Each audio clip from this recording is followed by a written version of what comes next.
नंदन one में एक नन्ही चिड़िया रहती थी जिसके दो मुंह थे।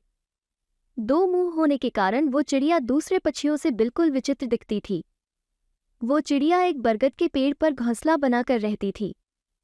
एक दिन वो चिड़िया जंगल में भोजन की तलाश में इधर उधर उड़ रही थी। अचानक चिड़िया के दाएं वाले मुंह की नज़र एक लाल फल पर पड़ी। देखते ही उसके मुंह में पानी आ गया और वो तेजी से वो लाल फल खाने को आगे बढ़ी। अब चिड़िया का दायां मुंह बड़े स्वाद से वो फल खा रहा था। बायां मुंह बेचारा बार बार दाएं मुंह की तरफ देख रहा था कि ये मुझे भी खाने को दे, लेकिन दायां वाला चुपचाप मस्ती से फल खाए जा रहा था।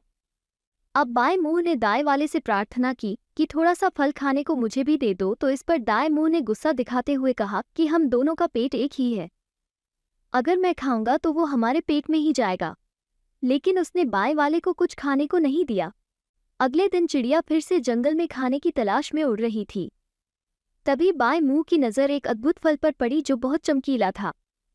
वो तेजी से उस फल की तरफ लपका।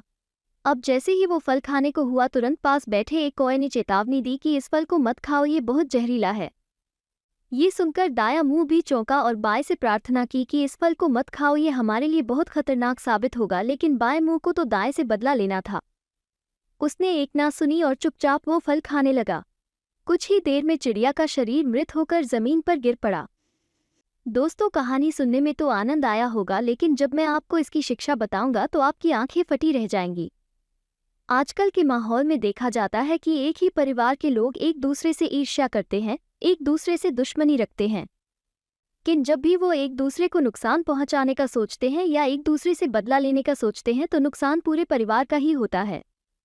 इसलिए एक दूसरे से मिलजुल कर रहें, क्योंकि अगर परिवार का एक भी सदस्य गलत काम करे तो नुकसान पूरे परिवार का होता है। यही इस कहानी की शिक्षा है। धन्यवाद।